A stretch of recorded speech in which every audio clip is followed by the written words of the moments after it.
मंगल ग्रह के लाल रंग का कारण उसके सतह पर पाए जाने वाले लौह ऑक्साइड कोष्टक Fe2O3 यानी कि जंग का होना है।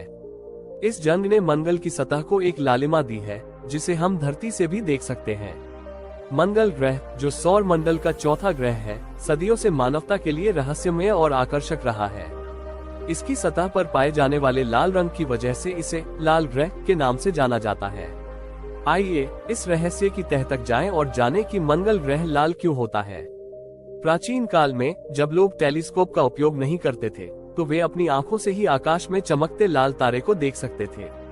प्राचीन ग्रीक और रोमन सभ्यताओं ने इसे युद्ध के देवता के नाम पर मंगल ग्रह कहा।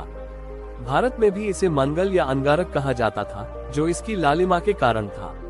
मंगल की सतह पर लौह खनिज प्रचुर मात्रा में पाए जाते हैं। जब ये खनिज ऑक्सीजन के संपर्क में आते हैं, तो वे ऑक्सीडाइज होकर लौह ऑक्साइड बनाते हैं। ये प्रक्रिया धरती पर भी होती है जब लोहे पर जंग लगती है।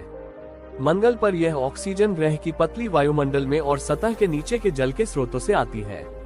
जब ये लौह ऑक्साइड मंगल की धूल और मिट्टी में मिलती है, तो ये सतह को लाल रंग देती है। यही कारण है कि जब हम दूरबीन से या नासा के रोवर से ली गई तस्वीरों में मंगल को देखते हैं, तो वो हमें लाल दिखाई देता है। मंगल की लालिमा सिर्फ सतह तक ही सीमित नहीं है। जब ग्रह पर धूल भरी आंधियां चलती हैं, तो ये लाल धूल पूरे वातावरण में फैल जाती है, जिससे पूरे ग्रह को एक गहरे लाल रंग की आभा मिलती है। ये धूल भरी आंधियां मंगल पर बहुत आम है और कभी कभी ये पूरे ग्रह को घेर लेती है, जिससे यह और भी चमकीला लाल दिखाई देता है। मंगल के इस लाल रंग ने वैज्ञानिकों और खगोलविदों को हमेशा से ही आकर्षित किया है। इस रंग ने ये सवाल भी उठाया कि क्या कभी मंगल पर जीवन था, क्योंकि लौह ऑक्साइड और जल की उपस्थिति जीवन की संभावनाओं को बढ़ा सकती है।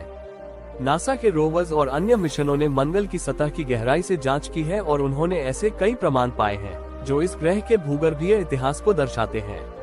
रोवर्स द्वारा भेजी गई तस्वीरों में हम देख सकते हैं कि मंगल की सतह पर गहरे लाल, नारंगी और भूरे रंग के विभिन्न शेड्स होते हैं। ये शेड्स विभिन्न प्रकार के लौह खनिजों और उनकी ऑक्सीकरण की स्थितियों को दर्शाते हैं। मंगल के लाल रंग के अध्ययन ने वैज्ञानिकों को सौर मंडल की उत्पत्ति और ग्रहों के विकास को समझने में भी मदद की है। ये रंग एक प्रतीक बन गया है जो इस ग्रह के इतिहास और उसकी संरचना की जानकारी देता है। भविष्य में जब मानव मंगल पर बसने की योजना बनाएंगे, तो ये लाल मिट्टी और धूल उन्हें इस ग्रह के रहस्यों और उसके अद्वितीय सौंदर्य की याद दिलाएंगे। अंततः मंगल का लाल रंग उसकी अनूठी भौगोलिक और रासायनिक संरचना का परिणाम है। ये रंग न केवल खगोलविदों और वैज्ञानिकों के लिए बल्कि आम जनता के लिए भी एक आकर्षण का केंद्र बना हुआ है। मंगल की लालिमा हमें ये याद दिलाती है कि हमारा सौर मंडल कितना विविध और अद्वितीय है, और हमें प्रेरित करती है कि हम इस ब्रह्मांड के रहस्यों को और गहराई से जानें।